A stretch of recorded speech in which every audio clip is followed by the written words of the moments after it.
आपका हार्दिक अभिनंदन करती हूँ।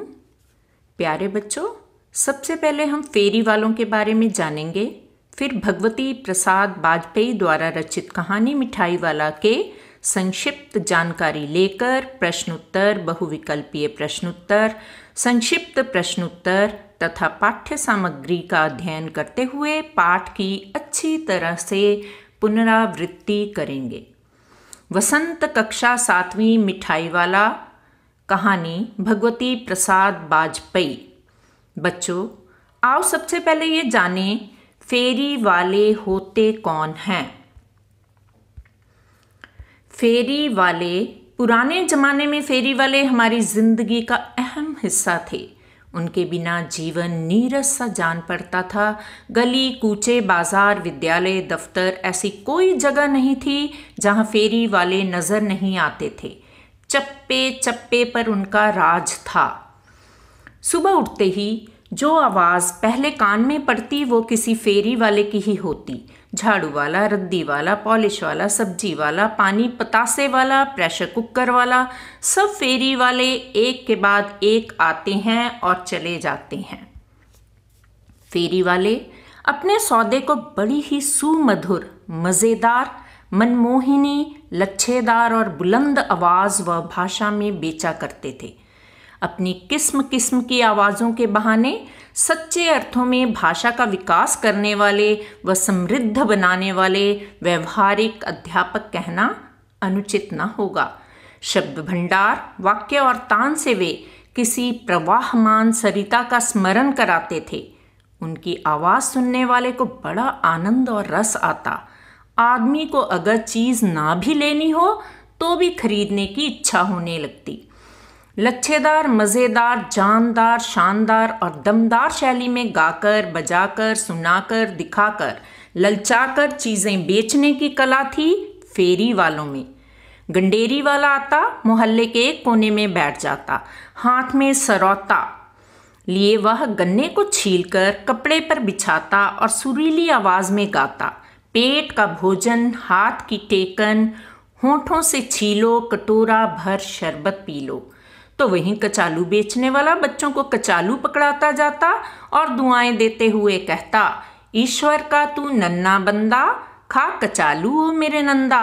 खजूर बेचने वाला आमतौर पर शाम को आता था और दलील देता, कलकत्ते से मंगाई है और रेल में आई है। दूसरी ओर खरबूजे वाला लहक लहक कर गाता, नन्हे के अब्बा चाकू लाना, चक्के लेना, फीके या मीठे सच्ची बताना। सबसे लाजवाब तो ककड़ियों वाला था। वह ककड़ियों को पानी से तर करता कहता, लैला की अंगुलियां, मजनू की पसलियां तैर कर आई हैं बहते दरिया में। दही के बड़े और पकौड़े वाला आता तो उसके पास एक भीड़ लग जाती थी। दही के बड़े मियाँ बीबी से लड़े और खाओ पकौड़ी बनो करोड़ी। पानी के बताशे यानी गोलगप्पे वाला किसी को देखता कि जुकाम हो रहा है तो कहता, पानी के बताशे खाओ, नज़ला भगाओ। अब न वे फेरी वाले रहे न उनकी तुकबंदियों वाली फेरियां। फेरी वाले के यहाँ सामान के साथ मानवता, प्रेम, अपनापन, दुख सुख बांटने का बहाना मिलता था। बतरस यानी कि बातों में रस आना। बतरस का मज़ा तो फेरी वालों के साथ ही आता है। अब ना जाने कहाँ गए वे फेरी वाले, सब लापता हो गए हैं। भगवती प्रसाद वाजपेयी की कहानी मिठाई वाला एक फेरी वाले की बड़ी ही मार्मिक कहानी है, जिसमें एक पिता का अपने बच्चों के प्रति असीम प्रेम दर्शाया गया है। अपने परिवार और बच्चों से वह इतना प्रेम करता है कि उनकी मृत्यु के बाद भी उनकी तलाश में निकल पड़ता है। एक फेरी वाले के रूप में जीवन बिताने के साथ साथ वह बच्चों के पसंद की चीज़ें बेचता है। मिठाई वाले के बच्चों की असमय मृत्यु हो गई थी। वह गली के बच्चों में अपने बच्चों की झलक देखता था।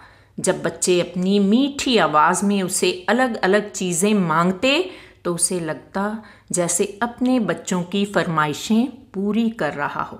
वह कई महीनों बाद आता था क्योंकि उसे पैसों का कोई लालच न था। वह अपने मन के संतोष के लिए बच्चों की मनपसंद चीज़ें बेचा करता था। दूसरे बच्चों में अपने बच्चों की झलक पाकर संतोष, धैर्य तथा सुख का अनुभव करता था। बच्चों के साथ अपना समय बिताता, सस्ते में सौदे देता है और बच्चों में प्यार और अपनापन बटोर लेता है। वह दूसरे बच्चों में अपने बच्चों की छवि देख संतुष्ट हो जाता है। तो आइए संक्षिप्त कहानी जानने के बाद हम करें बात बात में बन जाए बात बहुविकल्पीय प्रश्नों के साथ। और इसके साथ साथ सबसे पहले जान लेते हैं शब्दार्थ। निरखती, देखती, लुकिंग। पुलकित, हैप्पी, प्रसन्न। हिलोर, वेव्स, लहरें। अंतर्व्यापी, इन बिटवीन, अपने अंदर। छज्जों, बालकनीज। चिको, बैम्बू कर्टेन्स। स्नेहा, अभिषिक्त, एफेक्शनेट। मादक, एन्चेंटिंग, मधुर, मेलोडियस। उद्यान, गार्डन, बाग बगीचे। सस्ते, चीप, मोलभाव, बार्गेन। हलचल, कॉमोशन। गलियों, स्ट्रीट्स। अस्थिर, इररिसिस्टिबल। विचित्र, यूनिक। तो पहला प्रश्न देखते हैं, मिठाई वाले के दुख का क्या कारण था? तो इसका उत्तर बनता है उसके परिवार का बिछड़ जाना। मुरली वाले ने कितनी मुरलियां बनवाई थी? मुरली वाले ने 1000 मुरलियां बनवाई थी। फेरी वाले की आवाज़ सुनकर लोग चंचल क्यों हो उठते थे? फेरी वाला बहुत ही मादक मधुर स्वर में आवाज़ लगाता था, इसलिए उसकी आवाज़ सुनकर लोग चंचल हो उठते थे। किसी की टोपी गली में क्यों गिर पड़ी? भागकर जाने के कारण किसी की टोपी गली में गिर पड़ी। बच्चे के पार्क में क्या छूट गए? बच्चे के पार्क में जूते छूट गए। समाचार पत्र कौन पढ़ रहे थे? समाचार पत्र विजय बाबू पढ़ रहे थे। वह आदमी कैसे मुरली बेचता था? वह आदमी मुरली बजाकर मुरलियां बेचता था। विजय बाबू ने मुरली वाले को क्या कहा? विजय बाबू ने मुरली वाले को कहा, तुम्हारी झूठ बोलने की आदत होती है। मुरली वाला बच्चों के झुंड में क्या करता रहता? मुरली वाला बच्चों के झुंड में मुरलियां बेचता रहता। मुरली वाले की उम्र कितनी होगी? मुरली वाले की उम्र 30-32 वर्ष होगी। मिठाई वाले की पहले कैसी स्थिति थी? मिठाई वाला अपने नगर का प्रतिष्ठित व्यक्ति था। समूह के लिए यहाँ किस शब्द का प्रयोग हुआ है? समूह के लिए यहाँ झुंड शब्द का प्रयोग हुआ है। घर के मालिक का क्या नाम है? विजय बहादुर। मुरली वाला कैसा साफा बांधता था? मुरली वाला बीकानेरी रंगीन साफा बांधता था। मिठाई वाला बच्चों को देखकर खुश क्यों हो जाता था? वह बच्चों में अपने बच्चों की छवि देखता था। चुन्नू मुन्नू की माँ का नाम क्या है? चुन्नू मुन्नू की माँ का नाम रोहिणी है। अपने मकान में कौन बैठी थी? अपने मकान में रोहिणी बैठी थी। मिठाई वाला कहानी में इनमें से कौन सा पात्र नहीं है? तो इसका उत्तर है तमाशे वाला। मुरली वाला किससे बातें कर रहा था? मुरली वाला रोहिणी से बातें कर रहा था। फेरी वाला क्या आवाज़ लगाकर अपना सामान बेचता था? बच्चों को बहलाने वाला, खिलौने वाला आवाज़ लगाकर अपना सामान बेचता था। मुरली वाला बच्चों के बीच अलग अलग चीज़ें क्यों बेचता है? उसे बच्चों में अपने बच्चों की छवि नज़र आती थी। फिर वह सौदा भी कैसा बेचता है? वाक्य का भेद है विस्मयादि बोधक। मुरली वाला अपने जीवन का आधार किसे समझता था? बच्चों को, जिनको वह अलग अलग चीज़ें बेचता था, उन्हें अपने जीवन का आधार समझता था। रोहिणी किस बात पर सोच में पड़ गई? मोल भाव करने पर। कौन सा गुण मुरली वाले में नहीं था? लाभ कमाने वाला गुण मुरली वाले में नहीं था। ग्राहक हमेशा क्या समझता है? दुकानदार मुझे लूट रहा है। विजय बाबू ने कितनी मुरलियां खरीदी? विजय बाबू ने 2 मुरलियां खरीदी। कोलाहल का शाब्दिक अर्थ क्या है? तो इसका शाब्दिक अर्थ शोर है। समय की गति, विधाता की लीला, यह कथन किसका है? यह कथन मिठाई वाले का है। मिठाई वाला कहानी किन पर केंद्रित है? मिठाई वाला कहानी फेरी वालों पर केंद्रित है। प्राण निकाले नहीं निकले, इस कथन का अभिप्राय क्या है? इसका अभिप्राय है पत्नी और बच्चे के बिना मृत्यु चाहकर भी मर ना पाया। मुरली वाला कितने पैसे में मुरली देना चाहता था? मुरली वाला 2 पैसे में मुरली देना चाहता था। फेरी वाले की आवाज़ सुनकर कौन हलचल मचाने लगते थे? बच्चे। मिठाई वाले को किस चीज़ की कमी ना थी? मिठाई वाले को धन की कमी ना थी। सजीव खिलौने में रेखांकित शब्द क्या है? विशेषण। विजय बाबू क्यों मुस्कुरा रहे थे? वे मुरली वाले की यह बात सुनकर मुस्कुरा रहे थे कि आपको तो लगता है कि सब मिलकर आपको लूट रहे हैं। मुरली वाले के बच्चों व पत्नी का क्या हुआ? वे मारे गए, वह कहीं चले गए। यही इसका सही उत्तर है। मुरली वाले के पास कितनी मुरलियां थी? 57। अंतर्व्यापी उद्यान का क्या अर्थ है? अंतर्व्यापी उद्यान का अर्थ है घर के अंदर फैला छोटा सा बागीचा। मिठाई वाला अलग अलग चीज़ें क्यों बेचता था और वह महीनों बाद क्यों आता था? तो इसका उत्तर है मिठाई वाले के बच्चों की असमय मृत्यु हो गई थी। वह गली के बच्चों में अपने बच्चों की झलक देखता था।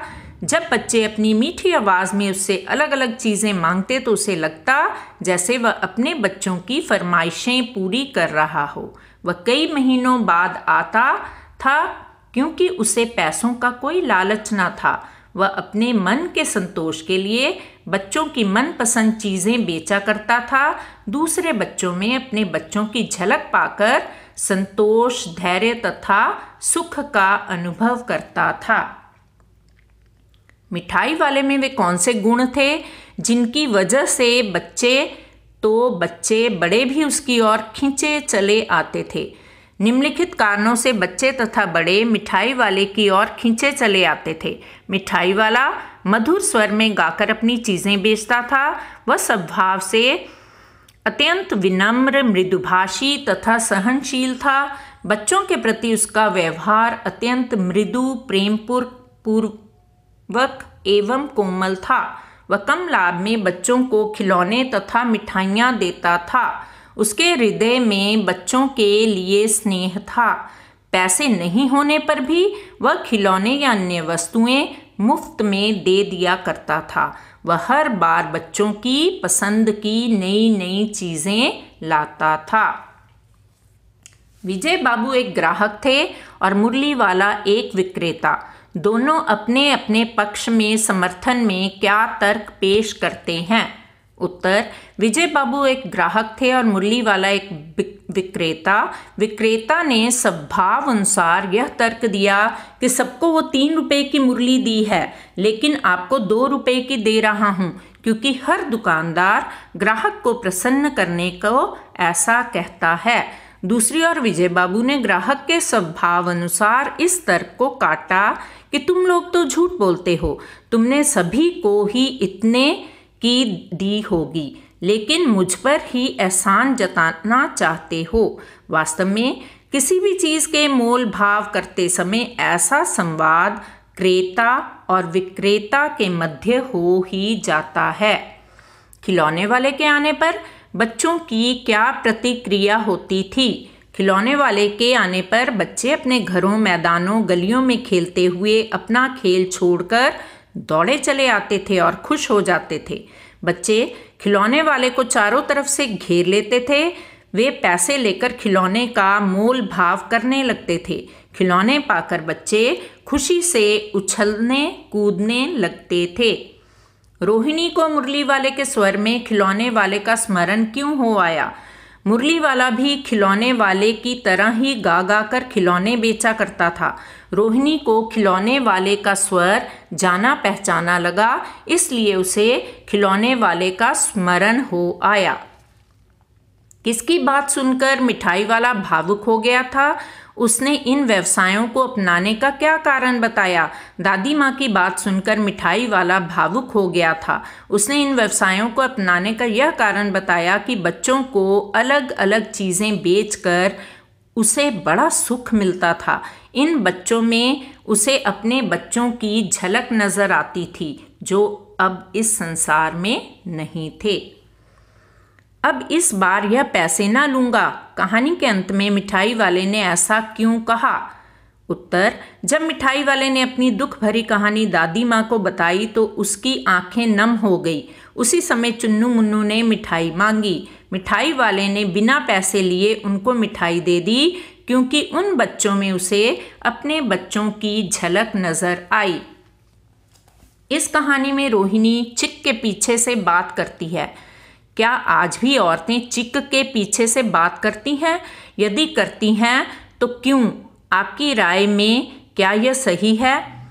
उत्तर: इस कहानी में रोहिणी चिक के पीछे से बात करती है। गांव में आजकल भी औरतें बहुएं पर्दे में रहकर बात करती हैं। पुरुष प्रधान समाज होने के कारण आज भी दूर के गांव में औरतों को पूरी आज़ादी नहीं मिली है। हमारी राय में यह बात गलत है। समय के साथ साथ इंसान को अपनी सोच भी बदलनी चाहिए। मुरली वाले के बारे में लोग क्या कहते थे? उत्तर: मुरली वाले के बारे में लोग कहते थे कि वह मुरली बजाने में उस्ताद है। वह गाना सुनाकर और मुरली बजाकर मुरली बेचता है। वह 2-2 पैसे में मुरली बेच रहा है। इतने में तो मेहनत भी पूरी नहीं होती होगी। मिठाई वाला अलग अलग चीज़ें क्यों बेचता था और वह महीनों बाद क्यों आता था? बच्चे एक चीज़ से ऊब ना जाएं, इसलिए मिठाई वाला अलग अलग चीज़ें बेचता था। बच्चों में उत्सुकता बनाए रखने के लिए वह महीनों बाद आता था। चीज़ ना मिलने से बच्चे रोएं, ऐसा मिठाई वाला नहीं चाहता था। विजय बाबू और मुरली वाले के बीच में क्या बातचीत हुई? विजय बाबू ने मुरली वाले से कहा कि तुम लोगों की आदत झूठ बोलने की है।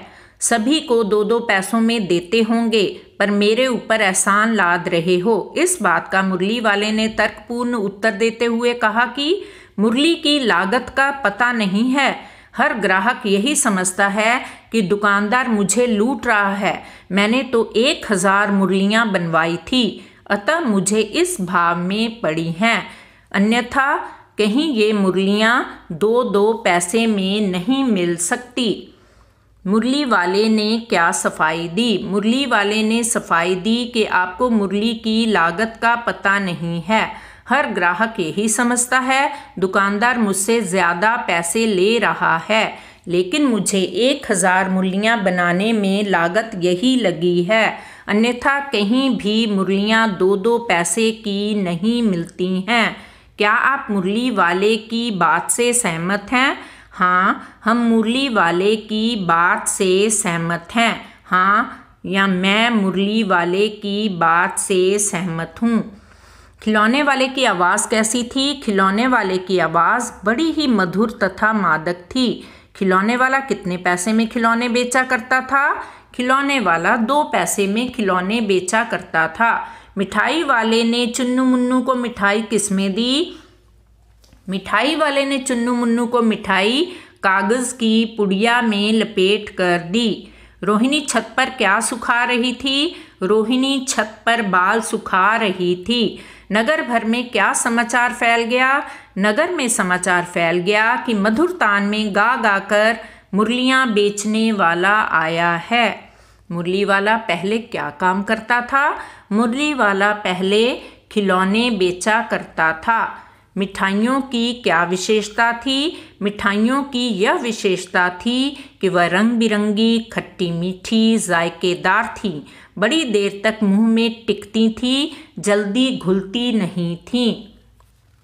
मिठाई वाला पाठ के लेखक का क्या नाम है? मिठाई वाला पाठ के लेखक का नाम भगवती प्रसाद वाजपेयी है। खिलौने देखकर बच्चों को कैसा लगता है? बच्चे खिलौने देखकर खुशी से खिल उठते हैं। मुन्नू ने खिलौना कितने पैसे में खरीदा? मुन्नू ने खिलौना 2 पैसे में खरीदा। खिलौने वाला मुरली बेचने नगर में कब आया? खिलौने वाला मुरली बेचने नगर में 6 महीने बाद आया। मुरली वाला कैसा साफा बांधता था? मुरली वाला बीकानेरी रंगीन साफा बांधता था। चुन्नू और मुन्नू ने कौन सा खिलौना खरीदा? चुन्नू और मुन्नू ने हाथी और घोड़ा खरीदा। रोहिणी को खिलौने वाले का स्मरण कब हो आया? मुरली वाले के स्वर को सुनकर रोहिणी को खिलौने वाले का स्मरण हो आया। पाठ में लेखक ने खिलौने वाले के मधुर गान की तुलना किससे की है? पाठ में लेखक ने खिलौने वाले के मधुर गान की तुलना सागर की हिलोरों से की है। मुरली वाले का व्यवहार बच्चों के साथ कैसा था? मुरली वाले का व्यवहार बच्चों के साथ बहुत स्नेह वाला था। वह बच्चों को मनपसंद चीज़ें निकाल कर देता था। बहुत ही मीठे स्वरों के साथ खिलौने वाला गलियों में घूमता हुआ क्या कहता था? बहुत मीठे स्वरों के साथ वह गलियों में घूमता हुआ कहता, बच्चों को बहलाने वाला, खिलौने वाला। मिठाई वाला अपने जीवन की सच्चाई किसे और क्यों सुना रहा था? मिठाई वाला अपने जीवन की सच्चाई रोहिणी को सुना रहा था क्योंकि वह उसके जीवन के बारे में जानना चाहती थी। मिठाई वाले का संसार कैसा था? मिठाई वाले का संसार काफ़ी सुखमय था। मुरली वाले के बारे में लोगों ने क्या अनुमान लगाया? मुरली वाले के बारे में लोगों ने अनुमान लगाया कि यह वही तो नहीं जो पहले खिलौने बेचा करता था। मुरली वाला कैसा दिखाई पड़ता था? मुरली वाला 30-32 का दुबला पतला गोरा युवक था। वह बीकानेरी रंगीन साफा बांधता था। विजय बाबू कौन थे? विजय बाबू रोहिणी के पति और चुन्नू मुन्नू के पिता थे। रोहिणी ने मिठाई वाले को बुलाने के लिए किससे कहा और क्यों? रोहिणी ने मिठाई वाले को बुलाने के लिए अपने पति की बूढ़ी दादी से कहा कि वह मिठाई वाले को बुला दें क्योंकि उसके पति उसके घर में नहीं थे। मिठाई वाले के मन में क्या व्यथा थी? मिठाई वाले के मन की व्यथा थी कि उसका संसार उजड़ चुका था। पत्नी व बच्चे की मौत एक हादसे में हो गई थी। अब वह अकेला जीवन के दिन काट रहा था। यही उसकी व्यथा का कारण था। रोहिणी बाहर क्यों नहीं जा सकती थी? रोहिणी घर की बहू थी। उस ज़माने में घर की बहुओं को पर्दे में रहना पड़ता था। उनको परिवार तथा गांव घर के बड़े बुजुर्गों के सामने जाने की मनाही थी। यही कारण था कि रोहिणी स्वयं बाहर नहीं जा रही थी। बच्चों, आपका मन बच्चा है। सही क्या है, गलत क्या है, उसे सोचना सिखाओ। उसकी हर बात मत मानो। मन को चोट लगे तो उस पर मरहम लगाओ। ज्ञान की खुराक मन को रोज खिलाओ। उससे रोज़ प्यार से बात करो। आपका मन धीरे धीरे आपकी हर बात मानेगा। रोज़ पढ़िए, आगे बढ़िए। अपनी कद्रदानी को इस तरह ना छिपाइए। अगर प्रस्तुति पसंद आई हो तो लाइक, सब्सक्राइब का बटन अवश्य दबाइए। Thank you very much.